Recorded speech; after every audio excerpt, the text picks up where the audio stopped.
Well, Aravind, it's so good to have you back in Berkeley. Yeah. I feel like the roles are reversed. When you originally showed up to Berkeley, I think it's fair to claim I had achieved more than you had achieved, but now you flipped that. You build a company, Perplexity, that is just at a whole other level, much bigger than any of the companies I've built. Can you tell people, what is Perplexity? What is the product? What can you do with it? So Perplexity is an answer engine, a research assistant, kind of like a research buddy. You go there, you ask any question, you get an instant answer, and you get it like how you would write a research essay. It's backed by sources, and that is pretty much core to my background at Berkeley. You know, first time you write a paper, you learn that you cannot just write whatever you want. You actually have to have some sources at the end of every sentence. Ideally peer-reviewed, trustworthy sources. So we took that principle into an AI chatbot. Instead of just the AI chatbot just responding whatever it wanted, it would actually just go pick relevant sources from the web, summarize it, and give you footnotes. And how would it be if you could converse with something like that? That's essentially what Perplexity started off as. Over time, it evolved into being more an assistive experience where it could call a bunch of tools, not just the web, but write a piece of code, create a piece of chart, pull up data from different data providers, sports, finance, and all these different things, and package all of it into like one assistive chat experience. And now, like, we are getting ready to take a next step, which is we're building a browser, which is called Comet, and it's coming out in 3 to 4 weeks from now, where you'll be able to do tasks on your browser while you're like doing your regular day-to-day work, asking an AI for help to go do stuff for you. Like, oh, like go to LinkedIn and like apply to all the jobs that I would be eligible for, those kind of things. Now, I mean, Perplexity can do a lot of things. If you think back of the things that people have done with it, can you give an example of something where you say that was just something really fun, surprising, how people use Perplexity? Actually, the thing that I would say the first thing that really took off in the early days was people using it a lot for health and medical related things. And that makes sense. Healthcare is not like the most optimized thing in America. So often you have questions about what's going on with yourself, and you tend to go and ask a doctor. You have to prepare like an appointment, consultation. You don't even know who's the best doctor to ask. And most of the times they just tell you stuff that's on the internet, right?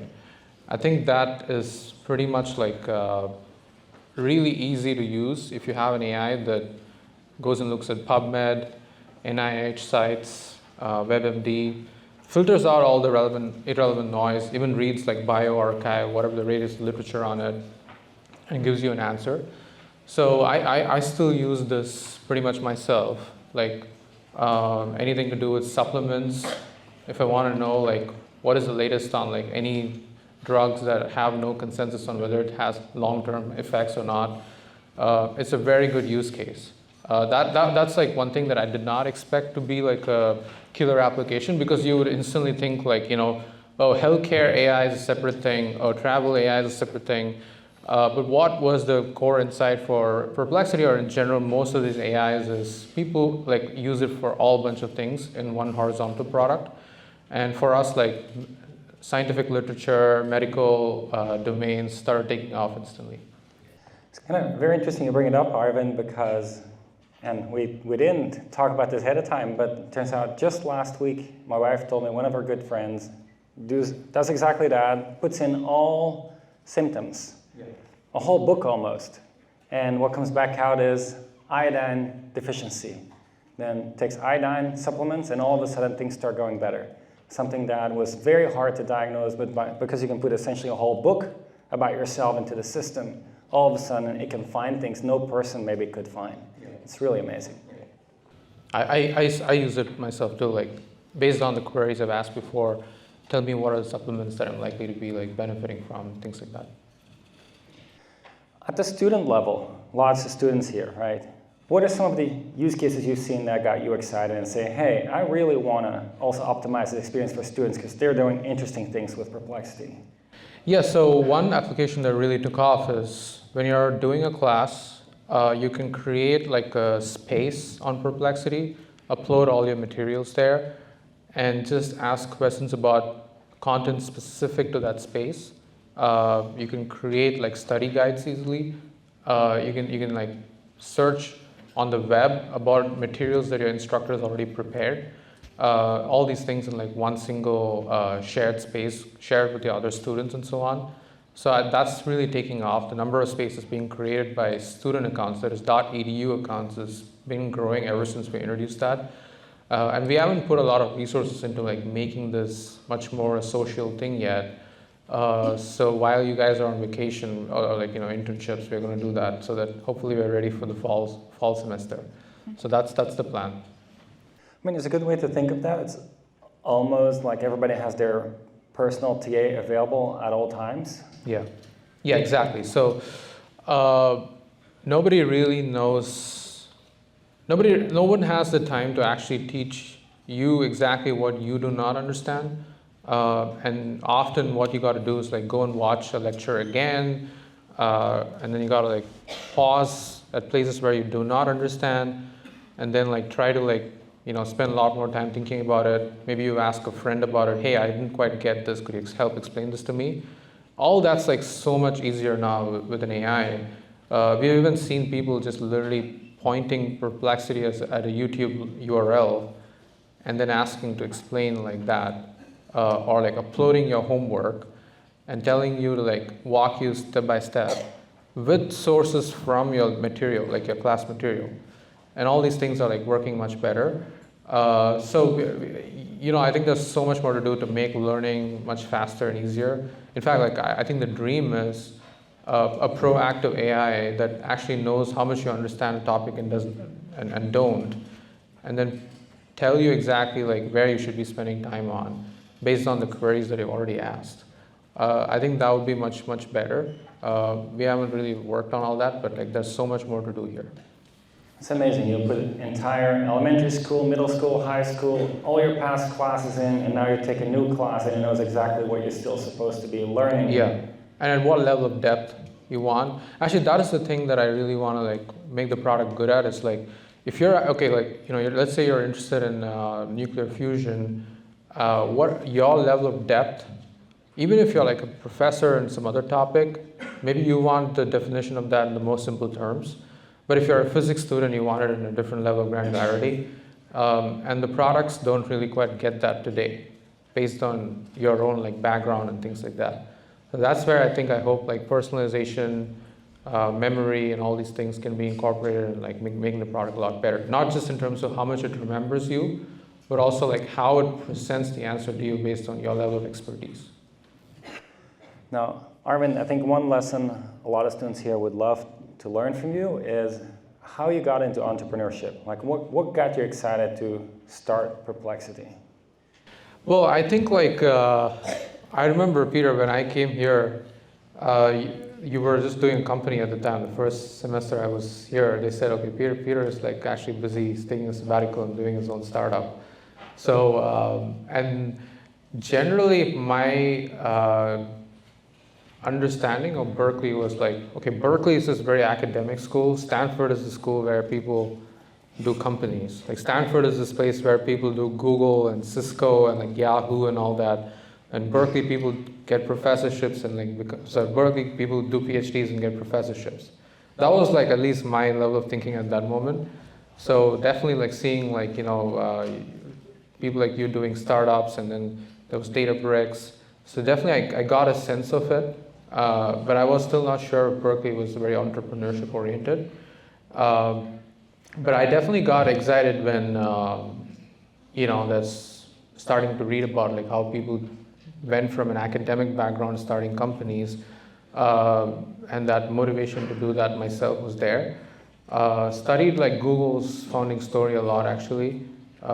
In fact, we had like Peter Chen was one of the other students in our lab, and I would always ask him, hey, can you like just do a company with me, and he would know I'm already doing one, so it'd be very difficult to like do one more. So that was always there, but I was never finding the right moment to found one, the right ideas. So I would say like there's a lot of luck involved to start a company. Most people don't get it. There's a tremendous amount of luck involved to make a company succeed, but there's even more things that need to all form and happen at the right place, right moment, to even found one with the right team, right? All of them have to be at the right moment in their life to give it all for a company. The idea needs to be good, the funding needs to come, and the field itself has to be ready for that sort of technological thing to take off. So I would just say we really lucked out. The ambition was there, but we really lucked out on the timing. It's interesting you say Berkeley, traditionally a bit more academic, right? Yeah. But I did always want, like, why can't Berkeley have like a Google-like thing, right? Like, it was always there. Like, why should it only like, because everybody, when I would tell people like, hey, I'm interested in companies, the first question they would ask is like, are you from Stanford? You know, you need to change that like impression completely. Well, I think you've changed it pretty dramatically. I hope like we can do a lot bigger things, but I do think like whatever happened in Stanford in the 2000s and the late 90s, hopefully happens in Berkeley now. And it's kind of already happening. I do see like most of the new startups in AI are like Berkeley founders. So it's certainly like the shift is happening. I mean, I might argue that the shift is happening maybe for the reason that in AI things move very fast from research to practice. Yeah. And so being at the very frontier of research might put you in the best position to build some of the frontier AI companies. Yeah, that I do remember, like when I went, the batch I joined, I think 40 people got admitted into Berkeley AI out of 2,000 or something like that. And 38 out of 40 accepted their like offer and joined. That was insane because they turned down Stanford and MIT and CMU just to come here. So that was a moment when I would say AI research was still like at its peak hot moment, where it was in the research phase, but it was clearly the most exciting thing that could be happening, and everybody just wanted to come here. And that simply made sure that like we were all like, you know, competing and like trying to write the best papers possible. And so building our foundations was pretty much like an emergent effect of it. Now, taking a step back from arriving at Berkeley, you grew up in India. It's a big leap to come to the US, not geographically, but also to actually be noticed, right? You said 2,000 applicants for 40 spots. How do you make yourself stand out? What's the path to being noticed in that kind of deep applicant pool? Well, I did like get some 3 or 4 papers accepted as an undergrad. It's definitely difficult. Like, it wasn't easy to get into your lab, by the way. Basically, like, all out of the 38 people who accepted, like, everybody wanted to be a student. And he said only I have slots for 1 person or 2 people or something like that. So it was pretty hot, high demand thing. I think you can stand out through like, you know, as many publications as possible. You get an undergraduate, that helps. I had an internship with Yoshua Bengio at the time, and he had written a letter, so that definitely helped. But largely like just working on a project and making it a hit and putting the hours. There's no substitute to hard work.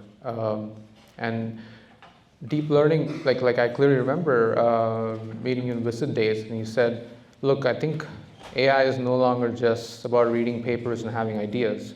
Like, you actually need to take it and like make it work in practice. And the edge lies with the people who are doing that. And I would say now it's gotten to another level where, okay, it's not just about prototypes.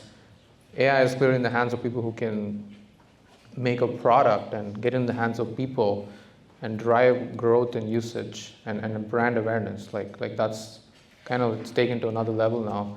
But all that was similar patterns, like how it kind of keeps going from one level to another. It is an artifact of AI becoming more mainstream, right? Like the more mainstream it is, the more you gotta like do to like not just make it like an archive publication, but something people can use and understand for themselves.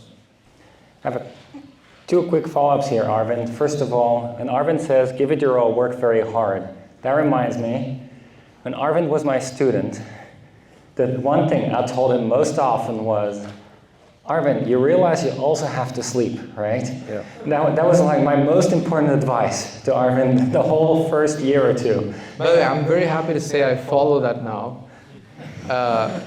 Like I think I was just hanging out with some students before coming here, and they asked me how I deal with stress or something, or like they asked me how much time did I get on sleep, and they expected me to say like 2 or 3, but I said 7.5. I'm very happy and proud of it because I got rid of all the other short-term ways to take out stress, like eating pizza or like ice creams, or like I don't know, like alcohol. All these things are not worth it, you know. It's not like I've completely given up. I can, you know, religiously know about it, but sleep is the best way to like de-stress. So I think I do sleep quite well, and so work out in the morning and sleep on time in the night is like a great way to like deal with stress. I wish I listened to it when he told me, but I thought like, yeah, it's easy for him to say. I'm the one that's suffering and like trying to make ideas work, but I think he was right. Like maybe I would have had a much more healthy grad school life if I listened to your advisor. That's the lesson. Yeah. Now, the other thing I want to pick up on, Aravind, is you mentioned that you had a letter from Yoshua Bengio, which obviously, I agree, stands out in your grad school application, but how did you even, from India, end up getting to do a project with Yoshua? Because that step, that leap seems to be the big leap that launched everything from there, at least from where I see it. Yeah, So I was lucky. I had a professor at my undergraduate institute, IIT. His name is Ravindra, and he was one of the students of Andy Bardo, who's considered one of the founding fathers of reinforcement learning. And he happened to be connected to David Silver, who's also one of the celebrated scientists of DeepMind, because they were all in the same lab. And so he had heard about the breakthrough of the DeepMind's DQN, like try to build Atari game, like a AI that learned to play Atari games from just the pixels. So he told me about the paper and said, okay, here's the paper. There's the implementation of it in like Torch, and you know you need some GPUs or whatever. So go take it, re-implement it in Python, and then you know figure out a way to do transfer learning. Like try to like take that and like make it work on, like if you know how to play Pong, you should learn how to play Breakout. It's all the paddle and the ball. That's all. It gave me a direction, and then no compute, nothing. So I had to like be resourceful. We had a lab where like some of the senior PhD students there were somewhat lazy, so I could borrow some of their graphics cards that we're using for playing games, and then replicated a lot of the code in Python, and replicated the paper to a good extent, and then did some very basic ideas to do like transfer or hierarchies. Got some of the papers published in a few top conferences, and I packaged that as a resume and applied to Montreal lab as an intern application. And that's how like I got into the lab. So, and I learned all they had a package called Tiano at the time. I learned it myself and gave myself a good shot at getting the offer. Once I got it, like I utilized it pretty well. That's amazing, Aravind. I didn't know the details of that backstory. It's beautiful. I want to switch a little bit to recent events. I'm very curious, at least when I think about what's the biggest event in AI in the last, let's say, year, I'd say it's DeepSeek. Yeah. And the whole like, China revolution, effectively. Do you agree? And maybe can you explain to the audience what is a DeepSeek event and why is it so big, or maybe not? It is. I mean, if NVIDIA stock went down by 17% in a day or something, it is a massive event. So what is DeepSeek? DeepSeek is this model from a Chinese lab, also goes by DeepSeek, but run by a hedge fund. So basically it was the first open source reasoning model. So what are models? What are reasoning models? So typical models like GPTs complete your input response instantly. Reasoning models go through a chain of thought. They think for a while, they go through a stream of consciousness, and then they give you the response. So they happen to be more powerful at accomplishing harder queries or harder tasks. And it's also great fun to watch how the AI model is like thinking through things when you're not giving it something to do. And until then, OpenAI had a model called O3 that was doing reasoning, and everybody got excited about it, but it was closed source. You could not actually see what the model was really thinking. So people didn't quite get it. And then here comes China. The Chinese lab releases this model, open sources it, gives away the weights for free, creates an app, has the whole app for free, and the benchmarks are beating what OpenAI did, and they say they only spent $6 million to like actually train this model. Somewhat of an exaggerated claim, but they definitely didn't spend as much as like 10 or 20 billion, and then they just gave it away for free. So the whole world goes crazy. It's like, wait, do you really need all these giant supercomputers? Do you really need to raise this much money? Why didn't America do it? Also, like, look at this AI, it's thinking on its own. It's pretty amazing. I don't have to pay for this AI. I can just use it for free. So all these things happen in parallel with this whole America versus China angle too, which is obviously even more escalated now with tariffs. So that's kind of why it was a big inflection moment. And so yeah, we were beneficiaries of this, because anytime there's an open source model that beats every closed model out there, what happens is these closed model labs react quickly by lowering their prices, releasing better models, and rushing to actually put them out on the market. And that's fantastic for the whole. I think another thing related to that I've been asking myself a lot, and I'm sure you have, and I'm curious about your take, is as AI keeps getting more capable, where will the value accrue? Who makes the money of AI, and how, where? So the bet is the value accrues to the application layer, because that is the one that the user directly experiences the AI, and it has all their personal context in it. And so that's essentially why we chose to build on that layer, even though it's more fun to build on the model layer. And so models are getting commoditized in terms of the core reasoning skills, summarization, translation, all these like mathematical coding. Most of these models are good at almost all the same sort of things. So it's about how you take those models and build very unique, differentiated experiences that contextualize to that particular user, and how the UX feels when you interact with AI, all form factors in which you can experience the AI. I think that's where you can build a lot of value. And you do build a lot of value at the chip layer too, where who gets to provide the fundamental substrate of the intelligence, NVIDIA chips, potentially specialized inference chips from others.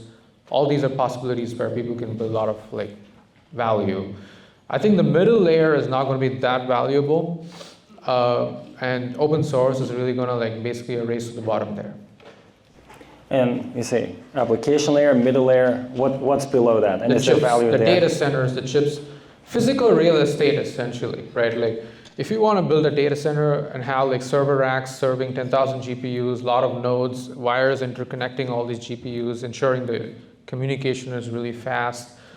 Even if some nodes go down, like fault reliant, like tolerant architectures, electricity supply, all that's like a lot of work.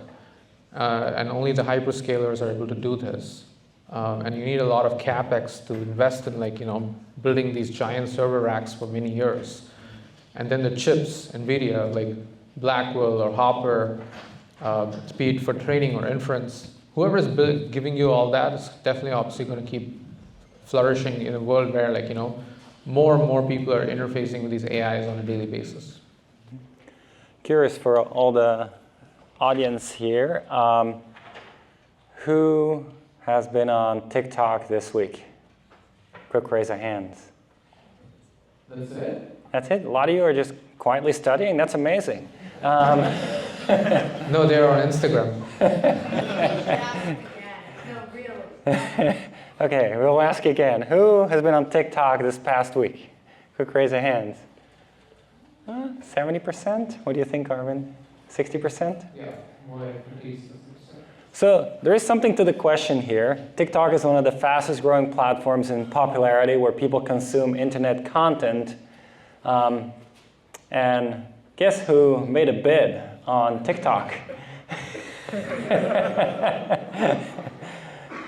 Yeah. Aravind, that surprised me. I mean, in some sense, it didn't surprise me because you're known to make like big, bold decisions, but still, this you again leapfrogged my mental model of how big your moves are going to be.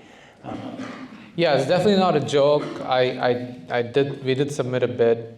I think like the bet was TikTok has. I think the statistic is 1 in 3 Americans are using it now. Of course, Trump wants TikTok to be owned by the US. And so if there were any way to divest the app, and the search bar on TikTok gets like 1/3 of Google's traffic on a daily basis. So we thought like it might be worth it to own it and rebuild the algorithm and like take over the search bar. So that's why we submitted a bid. I believe no one's actually getting it though. It's very political and like I think there's a bigger question outside TikTok right now that's happening, which is tariffs. So people completely forgot about it and moved on. Well, maybe unexpectedly next week you'll get something in the mail telling you your bid was the winning bid and you have to pay up. And hopefully, yeah. But not just TikTok, by the way, right? So I was just looking around like, what's the latest you've done, right? That's catching headlines. I saw you mentioned you might be willing to buy a Google Chrome. Well, we didn't say that exactly. So what we said is like basically there's a Department of Justice versus Google trial going on right now where DOJ accuses Google of being a monopoly and is proposing remedies to like change that. And one of the remedies is to like force Google to sell Chrome and have Chrome be an independent thing. And have Google compete for the default search status on it. And so in our testimony, we actually argued against it, saying it's better for Chrome to remain in Google because Chrome is quite tied to the open source project of Google called Chromium. And Chromium is the fundamental like repository that's powering other browsers in the market, including Microsoft's Edge, which has the second largest market share. So we felt like it's better the open source project is continued by Google than say something like OpenAI, which is kind of like oxymoron for open source at this point. And OpenAI wanted to buy Chrome. So we basically told the DOJ that look, we don't want to actually buy it. We think it's better in the hands of Google. But if you force Google to sell Chrome, if you're like, no way, you know what, Chrome has to be separate, then yeah, we're definitely interested in taking ownership. But we really recommend against it. That's basically what we said. Love it, Aravind, how, I mean, your company was started 2.5 years ago and you're in like the top conversations at the Department of Justice on what happens with some of the biggest companies in the world and people want to hear what you have to say. It's beautiful. Some things that have already happened, by the way, you now have a phone in Germany that comes partnered with Perplexity. Yeah, T-Phone. It's a company called Deutsche Telekom. It's like the #1 carrier in Germany as well as some other Eastern European countries. And they're basically making this thing called T-Phone, and like they have Perplexity as the assistant on the lock screen. So you don't even have to go to the app. You can just tap on the assistant and then ask it to do whatever you want. Not just answering questions, but also like booking rides, booking reservations and all that. So that's how we plan to like be a lot more natively embedded in your life. Now all that becomes, a lot of it will become voice, I imagine, becomes other languages. Yeah. That's no problem. Good thing in AI is like it kind of works. whatever you do for one language, it kind of works for other languages too. So a lot of the reasoning things, it's not just English. Like if you train the model in a general way, it just kind of works. So yeah, it'll be supportive for German and like all the other European languages that phone plans to support. You also recently announced a partnership with Motorola. Yeah, that was a big one. Yeah, we Perplexity will come pre-installed on all Motorola phones, which is like 40 million phones a year. So it's not like every 40 million phone buyer is going to become a Perplexity user, but at least we can get some of them to convert into like active users. And so that's like a big deal that usually only gets given to like bigger companies like Google and like Microsoft. So we were the only startup to be part of that. Now, switching gears for a moment, Aravind, at Berkeley, as a PhD student, you were behind, and some of this is during internships also at DeepMind, OpenAI, and so forth. You were behind the first model to show that you can learn from unsupervised data, a vision model that's as good as what you can learn from supervised data. So what that means is supervised data is where people tag the images. Unsupervised means nobody's tagging the images, yet somehow the neural network still learns from that. You showed how reinforcement learning can be dramatically accelerated with the right combination with unsupervised learning with curl. You showed how existing image generative models, flow models, which by the way are becoming very popular again with flow matching, can be much better than anybody thought before. You show that you can combine transformers and convnets into a single architecture, first one to do that in a way that actually worked. You had the first transformer/GPT model, video GPT, for video generation, and the first transformer model for reinforcement learning. So I'm counting here, 1, 2, 3, 4, 5, 6, and these are just 6 of your papers, but these 6 papers, every single one of them, I think any PhD student would sign up to just achieve one of those, and you did 6. What's your secret sauce? How do you come up with the, because everybody writes a lot, it's easy to write a lot of papers, but how do you write the papers that actually matter? Well, like that was definitely like a lot of other people also, like, you know, I collaborated with them, so I cannot take singular credit for that, but yeah, PhD was 4 years, so, you know, and 4 years is a lot of time, and I only did this, and like, I basically did nothing else in my life, so I'm very happy with how hard I worked, and there was not much else to do in COVID, you know. I mean, the first couple of weeks I watched Netflix, but after that I got bored of it. I remember I finished the show called Suits in like a week. It was, and then after that I did like 2 other shows, and then it was done. And then I just worked all the time.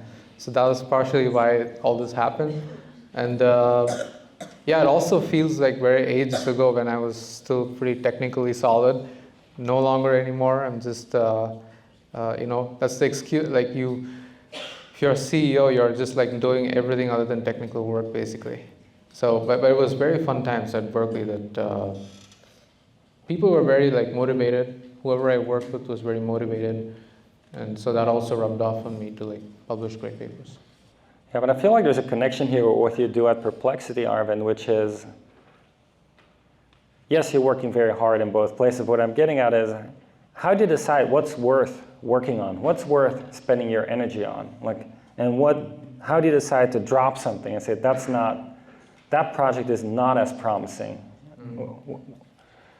I would say it's easier at Perplexity to do that than PhD, because in Perplexity I can just, we have like lots of like 30 to 40 million users now, so we can just A/B test some features or ideas, see if anybody's using it, and then decide to drop off things that nobody cares about. In research, I think like you don't know, right? It's a very long-term thing. You're not like, it's not like a thing where you upload a paper on archive and you see if you got 100 citations in a month. You cannot do these, and you cannot retract papers. So you have to actually have a good, solid understanding of like why you're working on something. So I definitely did learn it the hard way. at least in the beginning, I thought the more complicated your ideas are, the more respect you'll get in the field because people will think you're smart. But it's not important, you know. You shouldn't try to just appeal to the smart people in the field alone. That's a weakness that a lot of new people have, and it doesn't. This is broadly true, not just in research in general. Don't just try to appeal to like one small set of people. Try to do things that are simple enough that if you make a fundamental change there, it's broadly accessible. That increases the impact of your work a lot. And often the ideas that end up mattering are the very simple ones that everybody can take and build on top of. So that I learned like somewhat late in my probably second year or third year of PhD. Well, that reminds me of some conversations we had, Aravind, at the time, indeed, where you're just saying, this isn't simple enough, nobody's going to care, not worth doing. Now, one thing you did also do, on top of everything else, is you taught essentially the first generative AI course here at Berkeley. I wish we called it generative AI, you know. It wasn't a name back then. Mark Andreessen and A16Z took credit for it, but actually, yeah, unsupervised. That was the unsupervised learning. That's what we called it, I think. Deep unsupervised learning. Deep unsupervised learning, I think spring 2020. Yeah. Since then, that field has been renamed generative AI. Yeah. But you taught it even before that term existed. Yeah. Like, how did you, before the term existed, means before most people realized this is an exciting thing, you decided it's so exciting, I'm going to teach a course on it. Of course, we taught it together with Peter Chen and Jonathan Ho, really fun. But you were a busy PhD student at the time. What gave you the conviction this is something you should spend your time on? Yeah, like I remember we had that, Jonathan and I were at OpenAI, I think, and they just published a GPT-1, like, you know, they didn't call it GPT-1, but they just published a GPT paper, and we all looked at it and we were like, okay, look, we've been working so much on, you know, doing RL, but the fundamental problem is these models are not having common sense.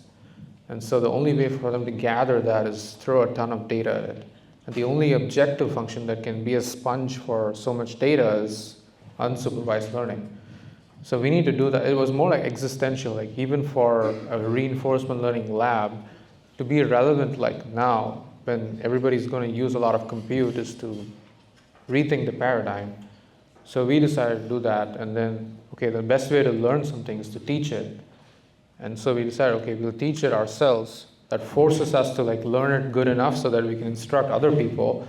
There's some pressure at least, and there's a time pressure. Okay, you committed to doing it, you announced it, there are 50 students who signed up for the class. You got to make assignments, you got to make slides, you got to like go and like read a ton of papers. So that way it forces you to become good at the topic. And if you cannot explain it to like people who don't know anything about it, then you kind of don't understand it, right? So that was our way to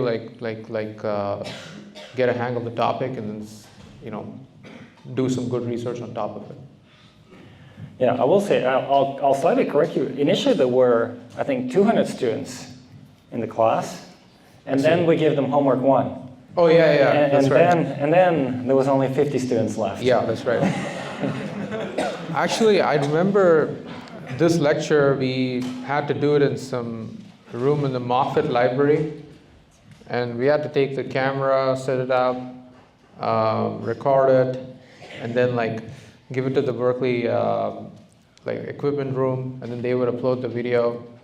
And we had to upload it on YouTube ourselves. I don't remember exactly. So yeah, we were in a room in Moffett that hopefully doesn't exist anymore because it was as basement as it gets. Yeah. But hey, it was a really fun class for all involved.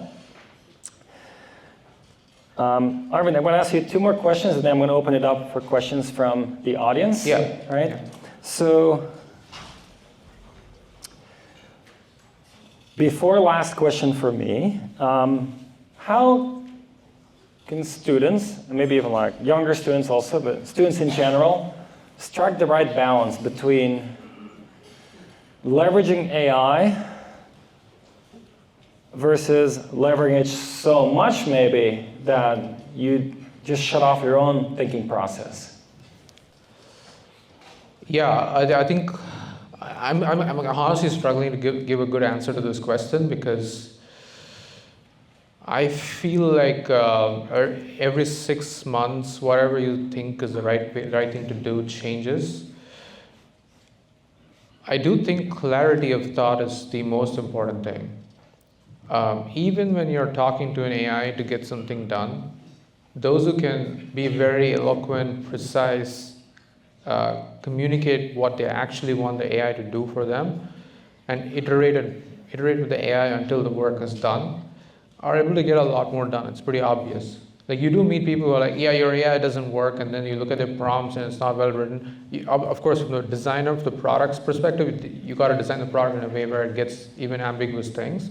But from the user's perspective, you got to become better at like being very precise and communicate well. And I feel like that's a universal skill. Like, in general, the most successful professionals are those who are able to communicate and articulate their thoughts very well, whether it's to other humans or to an AI, it doesn't matter. So I do think that's a skill that like all the students should like learn to be very good at and like try to master it. And then my last question, Aravind, and then we'll open it up, is I think for a lot of companies, especially in the consumer space, it seems the CEO is very active, not just in the organization, but with the consumer, with the product, and out there on the forums, on Twitter. And it's something I noticed with you. You're out there, you are making interesting statements, following up with people, very, very active. Maybe zoom out for a moment. What's your view on marketing? And how do you then channel that to what we see in the public forums? Yeah, so I guess like everybody tries to just delegate marketing to a marketing division. You hire like a chief marketing officer or head of marketing or whatever, head of like consumer content. And you're like, yeah, look, let me just take care of the technical stuff, but you do all the thing. And it doesn't always work, because the people who take that and actually communicate to the end user don't quite have the taste, or like don't quite get why that product even exists, what are the best ways to make use of it, and may not even be using the product themselves. Whereas the one who built it, or like was involved in the building process and who really shaped it, can truly like get into the weeds of why it's even useful and explain it really well. So I feel like it should be the same person. And that's one thing, like, you know, even from PhD days, right? Like, we would not just put the paper in archive, we would write a Twitter thread about the paper, explaining like different chunks of it. Why is it important? You know, this is the thing, that is the thing. And initially people are like, oh no, like, you know, why are you doing this like Twitter thing? Like, you know, how academia has done is you put a paper in archive, you go into a conference, you have a poster session, you just like talk about it, give a talk. You go to a bunch of universities, give a talk. Okay, how much does your idea really diffuse then?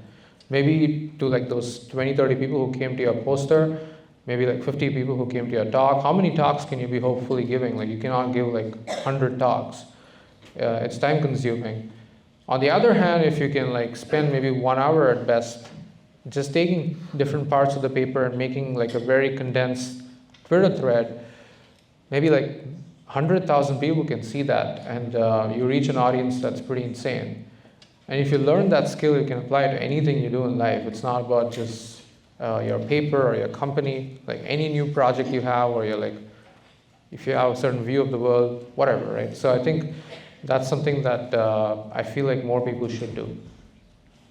By the way, if I can add a comment to that, Aravind was the one, as far as I can tell, who invented the Twitter thread for papers. Like, people would post a link to their paper, say, oh, so excited, my paper's out. And Aravind decided that's not enough. Like, you don't want people to then go try to find the paper and have to read it. No, you should break it down, exactly as you said, make it easy for people to read right there what's important about your paper. And it became the default very quickly, because once you start doing it, people, all of a sudden everybody realized that is the way to do it. And actually, it helped the field a lot, not just you, but the whole field, because you could just on Twitter, follow all the key papers right there, nicely summarized, much easier than the PDF and lots of text to read. Except now an AI can do that. And that's true. AI can now summarize for you, turn a paper into You can turn a paper into a Twitter thread with an AI now. You don't need a human being anymore. That's the main learning. Well, Aravind, let me thank you. Thanks, Aravind. Thank you, Peter.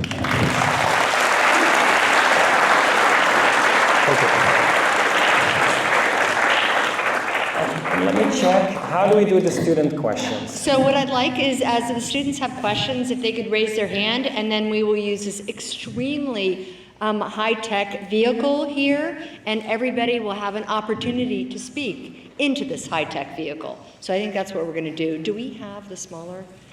Oh, okay, fantastic. Oh, it is very high-tech. Questions in the front here? I just wanted to say one thing for the students. Before we came over, we had a conversation talking about if AI is doing everything, then what are you going to be learning, and where is the creativity? And I guess my thought was, where is the serendipity? And I guess I should have asked Perplexity, like, who is the best moderator for Aravind Srinivas?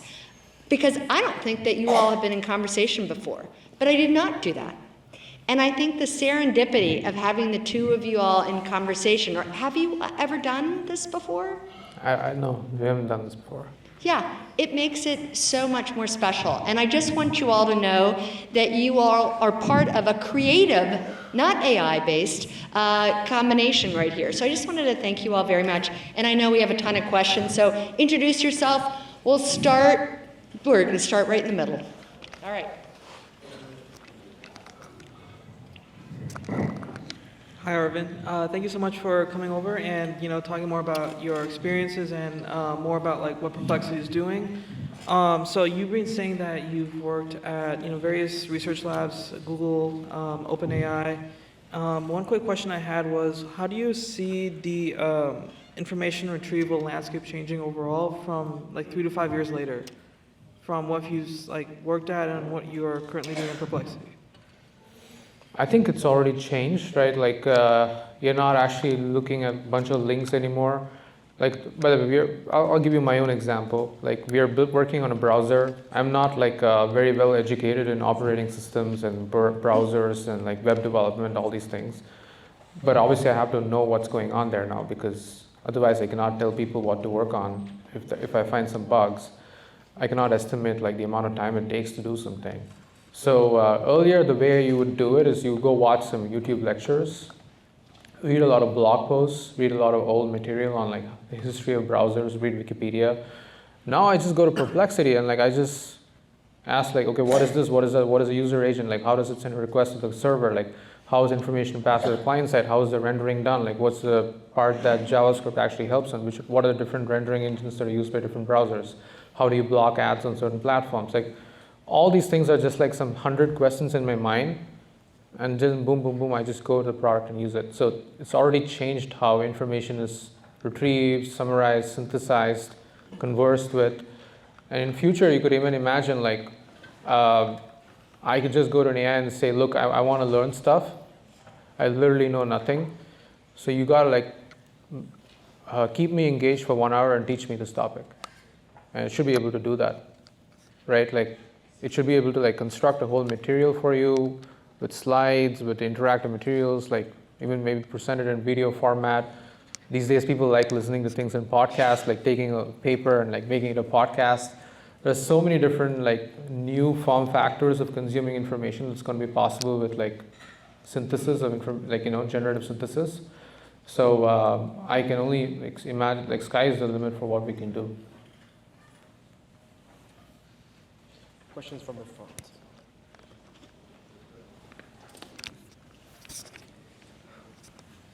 Hi Aravind, my name is Arpan and thank you so much for the talk. I had a question, like since you worked in the opening times at the OpenAI and you were working closely with Ilya Sutskever, the great Ilya, what was your experience with him and like how it shaped you further in Perplexity, how it helped you?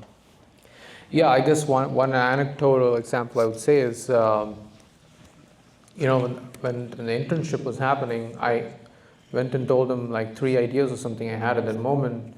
I thought they were great, brilliant ideas. And I was waiting for him to say, okay, the cool ideas, like good, you have good ideas or something like that. He said, yeah, all those ideas suck. Very politely, but clearly. And obviously I was upset and said, okay, why are you saying that? Like, what's wrong with these ideas? You know what, like, what is wrong is it's too complicated. And then he takes you to the whiteboard and says, this is the recipe for intelligence. And he draws two circles, one big circle and one smaller circle inside. And he says the bigger circle is unsupervised generative learning, and the smaller circle is reinforcement learning. And together, it's AGI. And he said it like in 2018, before even GPT was published. So that's basically what happened. That's basically what is ChatGPT and all these O1, O3, DeepSeek. It's that one single recipe. But that requires focus to like condense it to the core thing and said, okay, you just need to throw billions of dollars of compute at this and it'll work. You know, sounds like a joke, right? When nothing is working, but then that ended up being the right thing. We can take some others. Yeah. Hi, my name is Taylor Cordoba, and prior to starting my current company, I worked in agriculture. So I worked for the only vertically integrated dairy in the country. If you're into raw milk, raw farm, love it. Anyway, I talked to my former boss, and mind you, a $30 million company, really admire them, had not touched AI, had never considered it, and this is still based in California. So what is your plan to kind of help AI and Perplexity specifically, like kind of infiltrate Middle America, those less tech literate industries, and allow that to start transforming things there? Yeah, so I guess like, you know, make AI more accessible, right? Like most people don't even want to go to an app and use an AI. Like we're trying to make Perplexity available everywhere. Like it's available on WhatsApp, Telegram, like or natively as an assistant on your phone. And like, you know, build a browser so that like you don't even have to learn how to use Perplexity. It's always there in your new tab or always there with you all the time on any web page. That's kind of the way to go in my opinion, like deep OS level or app level integrations that you're like, the front end that you're always spending time on, just be there and like get people habituated to it, and then you could get them to your app. So that's the strategy for us like for the coming year, and that's how we hope to reach like people who don't really want to, like don't really care or learn how to use AIs. I have a question here. Oh, sorry. Hi, my name is Jonah. I'm in the MBA program at Haas, and you know, I think a lot of times we're all here to kind of ask about some of your successes, and obviously it's incredibly, you know, it's mind blowing. But I'd like you to talk about one of your failures or a time where you were afraid of failing, either with Perplexity or in your past, or you had some kind of doubt, or you were experiencing a setback. And like, how did that kind of failure, what did you learn from it, and how did it kind of help you get to the success later on? Well, where do I start? So too many of them. So I guess I'll tell you one example is in undergraduate, we write this exam called JEE to get into one of the IITs.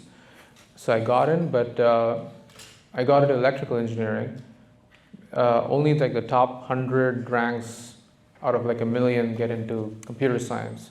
I think I came somewhere in the late hundreds. So obviously I was upset.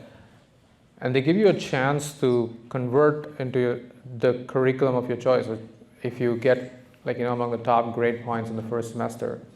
And I missed that again by like 0.01 or something, very, very tiny whisker. So I was very upset, and it's kind of like this, all your cool friends that are computer science and you're in electrical engineering. It was viewed as this, it's not like Berkeley where we're all together. There was clearly like a hierarchy there. And I wouldn't be able to hang out with my computer science friends, but earlier we would be like doing competitive coding together, doing a lot of coding challenges. And when Google or Facebook would come in for internships, like to recruit for internships to IITs, electrical engineering people would not even be eligible for taking the interviews, even though we can actually do well and pass them, because they just had certain rules. So I would be like very disappointed with all that. But in hindsight, it ended up working out well for me because electrical engineering gives you the foundations for signals and systems, convolutions, all the linear algebra, good understanding of like circuits, like all the systems level stuff on like how computers work deep down. You get all that knowledge pretty fast. You get to code in Python pretty quickly. You get to get a better understanding of how scientific computing works in Python, which my computer science friends lack completely. They were like, I would even say very bad at writing code in Python because they would write code in Python just like how they would write in C++. So all that gave me an edge when we actually started doing machine learning, where I could just do stuff that they took like weeks to do much faster. And that ended up working out well for me later. So lesson is like, don't take like any failure too hard. Like that, at that moment, it doesn't feel like you can do it. Like, oh, like my life was spoiled. I'm not even in computer science. I'm not going to get a good job. I'm never going to get a job at Google. They'll reject all my applications. That's how I used to think back then. Wow. I have a question in the back.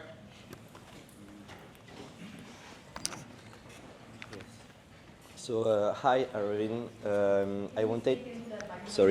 Hi Aravind. I wanted to ask you two questions. So one business question first.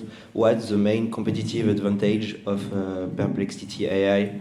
So what should we use Perplexity.ai and not GPT or Gemini or Le Chat, for instance? And the second one is about the data privacy. What do you do to protect the data of the users, and do you plan to sell them or something like that after? Or yeah, thank you. Yeah, so competitive advantage is the fact that we can always pull results from the web for every single prompt, every single query you put into the answer in the search engine or chatbot. Whereas other chat assistants kind of do it now and then, but not very reliably. And the breadth and depth of the sources we cover at the speed at which we answer is unparalleled right now. But honestly, we are thinking a step further and saying like, why even think about like X versus Y versus Z tools? Go a step further and just build a browser and make the AI native to it, so that you're not even like thinking about, you can go to whatever tool you want if you want to go there, but like AI is always going to be with you on every web page, on the Omni box itself. That is the ultimate battle. Like the reason Google still gets all the visits is because everything goes through the Omnibox. So that's what we want to go for.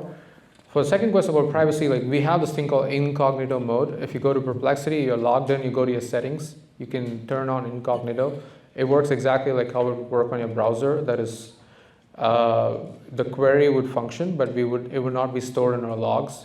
So the particular permalink would be persistent only for 24 hours, which you can share around with others, but like will never be stored permanently in our logs.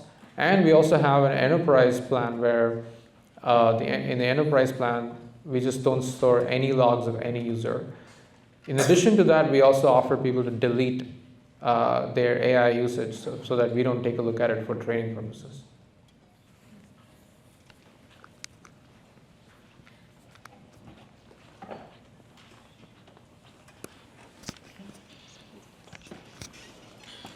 Hello, my name is Rishabh. It was an honor to hear both of you speak. I had a question. From what I've seen or from what I've read, founders tend to sort of clump into two categories. One, where they sort of adopt a serial approach, trying to found as many companies as possible and hoping one works. And the other who sort of adopts a more, one-shot approach and takes a step when they think they have a really convincing idea. I was wondering what your background was. Which of these categories do you think you fall under, and do you think there are any valuable insights that you might take from either path? So I think I did only one company so far, so it's going well. I hope I don't have to do more. But look, I mean, I do think it's very hard to do multiple things in parallel. In fact, that's my primary learning from grad school. Is like, I wish I just focused on one project and just worked on it properly and saw it through, instead of having a project and then starting like 2 or 3 side projects, and like at the end, after 6 months, I would get nothing done and like feel depressed. That's not the thing you can do in a company, especially when people are giving you their money to like go and increase the market cap. Like, you should be focused, you know. So I think it's good, worth like starting a company without any external funding, or maybe very little, like $10,000 or like $100,000, to see a bet through. And if it doesn't work, just shut it down. But it's not worth doing this repeatedly, where every 6 months you have a new company. And that's not worth it. It shouldn't be like that's more like a project. You shouldn't incorporate companies for that. I plan to just see this company through. Like, I think it's a good start, and like, you know, there's definitely like another 10 to 100x opportunity left. Hey Aravind, if I can add to this reminds me of something that you told me a long time ago, and I'm going to misquote it, but essentially, the bigger the thing you undertake, the easier to succeed. Oh yeah. Yeah, it's like irony, right? So if you pick an idea that's like pretty risk adjusted, you know, like there's some downside protection to the idea. It ends up becoming very constrained and boring enough that you cannot recruit that many smart people to come work with you. Because they'll be like, look, it all sounds reasonable, but I'm not interested in just making money. I want to like work on really hard problems. And so you don't end up attracting that many like top people. On the other hand, you go and present like a very bold vision. The probability of success is very low, but at least they're interested in taking a shot, because in life, like, not everyone gets to have that dopamine of like shooting for the stars. Very rarely it happens. Okay, if it doesn't work out, at least they go with the pride that they tried. But what if it did, and then they build a legacy for themselves? So I think that is also essential. So when you pick a company, it's worth trying to work on very hard things. Question here. Hello. Oh, hi. Hello. Hello. I'm wondering, from a very technical background and then rising your way up to CEO, how did you learn the business skills, and how do you learn leadership skills necessary to run such a big company? Were you intentional about learning business maybe through business school, or you just picked up the skills along the way? I did not. That's why I built Perplexity. And I just used Perplexity to tell me what to do. Really, I'm not kidding. I asked Perplexity to tell me what questions to ask in an interview to some person I'm recruiting for a role I have literally zero idea about. I go and ask Perplexity, should I even recruit for this role? All these things I've told this also, like, you know, the first use case of Perplexity was helping me understand health insurance, because I did not take health insurance for myself, and my co-founders had it through because they were already married and they got it through their wives. So when we first recruited our first employee, like, he came and asked me, okay, are you going to give me insurance? Like, you're going to give me, like, why do you need all that? Like, can't you just pay for it? You know, that was the level of my understanding. And then Google obviously didn't give answers to all these questions, and that's how we actually built the first version of the Slack bot of Perplexity, where I could ask all these questions itself. So I wouldn't say I've like learned leadership or business. Like, I don't even know what it means to know business. Like, really, at the end, you know, like, you build a good product, and like, if you get a lot of users, you convert some of the power users to paying users, and then you raise some money of the revenue you make, promising some growth trajectories. You can have an AI look at your dashboards and just make projections and make a pitch deck. It's that easy these days. I'm not overstating any of this, by the way. It really works, and I've tried it. Like, you take an AI, like, give it access to your dashboards and ask it to make some projections for the next 5 years, and give a pretty bold vision of what you want to achieve. And if you have the track record of execution so far, like, it's very easy to raise money. So you don't need to learn business. Our next question here. Hi, I'm Terrence. Because the Perplexity is a really successful AI product. So do you think AI product management is different from the prior internet product management? And if you want to hire a product manager or intern now, what skill or ability would you value the most? I think in the age where AI is doing a lot of things, product managers who have some level of technical depth are very preferred. Especially like if you come up with an idea, like try to like write a prompt yourself and see how it works.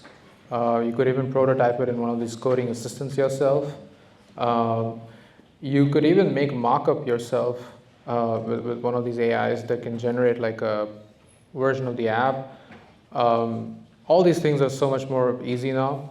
So technical PMs, like PMs who kind of understand and get a sense of how to use these models are very much preferred.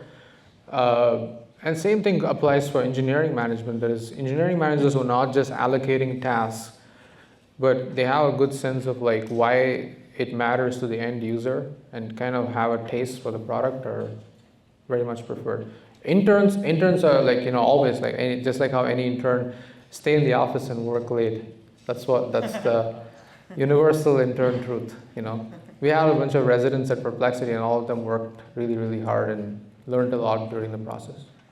Next question here. Hi.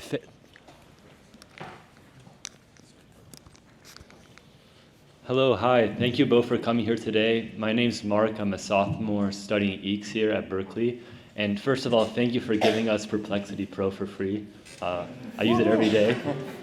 And then my question is, I actually attended your fireside chat at TechCrunch, and one of the points that they brought up there was, you know, concerns over plagiarism and like copyright infringement. And first of all, I thought you handled that situation like wonderfully. And my question for you is like, how do you kind of navigate that type of ecosystem where there's concern over, you know, copyright, you know, the news articles, et cetera, and how do you not let that like detract from Perplexity's mission? Yeah, so I think most of it comes from like you know, education, right? Like people are just bucketing all the AIs into one category. Oh, they're just taking all our content and like stealing it and training on it and giving it away to people in form of chatbots. So most of it has been like just educating people that there is a difference between AIs like ChatGPT or Gemini that train on your content like really giant models and can verbatim reproduce the content. And there's a difference between an AI like Perplexity where we're just trying to summarize what already exists with clear attribution to the sources, where the model is essentially just doing summarization. It's not actually reproducing any of the content. It's synthesizing from several different sources and still giving the links to each of them. Actually, our relationship with publishers is way better now than it used to be 1 year ago. And a lot of it came down to just spending like hours and hours talking to them, you know, because they're not like expected to be good at like even getting these nuances. So we just had to educate them a lot. We have time for about 2 more questions. I would like to say I asked Perplexity how much time you have, and they said like an hour, but I think I was hallucinating. So, 2 more questions. Hi guys, thank you so much for coming. I actually wanted to direct a question more towards Peter, but I'm sure you guys could both answer this. You guys are both at the forefront of unsupervised learning. Right now we're seeing the longer compute times, extended thinking, and deep reasoning. What's something that you guys are seeing that's super exciting? I'm sure you guys are at the forefront of this research, or you have a bunch of friends doing this, that you think is the next big thing, or just some research that's really cool that you see people working on? He's the one doing all the research, so. Okay, I'll give this one a stab. So I think what's changing is the models become more and more capable. I think we're starting to see a shift that we can start seeing applications in the physical world. And the reason that's coming later is because the physical world is less forgiving. A mistake in the physical world is very hard to fix. It takes time, effort, energy. Sometimes it's not even fixable. You just break something and you just can't glue it back together. It's broken now. No solution, right? And so to function well in the physical world, the AI needs to power robots in a way that's extremely reliable and has really good error-correcting behaviors along the way. And I think we're starting to see signs of that being possible. So I think that's a big change from even just a few years ago. And it all comes down to more generalization, more data that powers the understanding of the physical world. So that's one big one. Another one I'll highlight is that if you look at the current models, just to look at something that doesn't really work the way you'd expect it to work, and that's more like a research question, right? Every big training run is a big training run. That's how it's done. You get a ton of data, you do a massive training run, and then a half year later, you're, okay, this is it. This is our new model. Is it working? Hopefully it is. If it's not, okay, you try another big run, which is very different from how humans learn. Like, you don't do half year of studying and then you like pop out and go like, okay, what can I do now? And then you want to learn more. Okay, start again, half year run. And so this continual learning is something that hasn't really existed, but I think hopefully will start to exist with some more research breakthroughs, and that will change a lot, because then it won't be these like phased releases. It'll just be continually, all of the systems will improve with everything that gets put on the internet. It just absorbs it, strictly improves, and keeps going. But that's not possible yet. One more short question. Hello. Hello, I'm Divjot. I'm an exchange student here, and I had a question about how you deal with competitors that can outspend you and have a much larger user base. Well, there's only one option, which is move faster and ship more things, and it's very intense. I think they're also doing it at a crazy pace, and yeah, so just take harder bets, bigger bets, like the browser that we're going to do. It's going to, so if they want to compete at the browser layer, then they also have to work on all the fundamental things there, which is not as easy as just shipping another feature on your core product. You're building a completely new product, and then keep expanding your own user base over time. You don't have to worry too much. But go for the harder bets. I think browser or OS level integration, these are the things where like people stop thinking about like X versus Y versus Z app, because it's just always there right in front of you. We couldn't have asked for a better story for the end of our semester on the right story for the right audience. A huge thank you for both of you. Thank you.